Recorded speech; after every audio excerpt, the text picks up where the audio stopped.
शिवरायांच्या पुतळ्याचा अपघाताविरोधात महाविकास आघाडी मैदानात आदित्य ठाकरे, जयंत पाटील यांच्यासह मविया नेते आज मालवणमध्ये जाणार।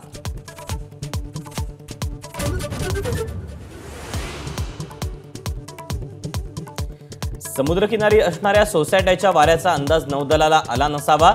मालवणमधील शिवाजी महाराजांचा पुतळा कोसळल्याबद्दल देवेंद्र फडणवीसांचं मोठं वक्तव्य।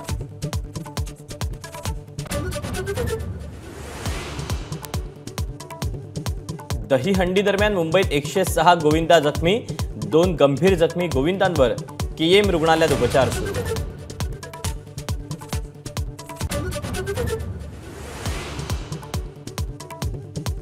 नितीन गडकरींनी विधानसभा निवडणुकीच्या प्रचार आणि नियोजनात सक्रिय राहावं, राष्ट्रीय स्वयंसेवक संघाचा आग्रह।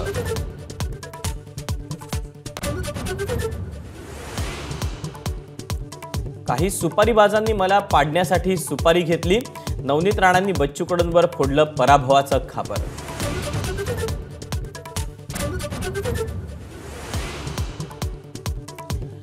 कोपरगावचे भाजप नेते विवेक कोल्हेंचा शरद पवारांच्या कारमधून प्रवास, पवार भाजपला आणखी एक धक्का देण्याच्या तयारीत असल्याची चर्चा।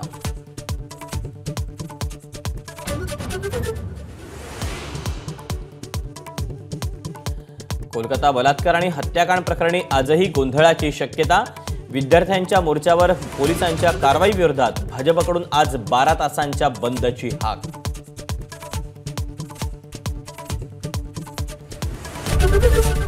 एबीपी माझा, उघडा डोळे बघा नीट।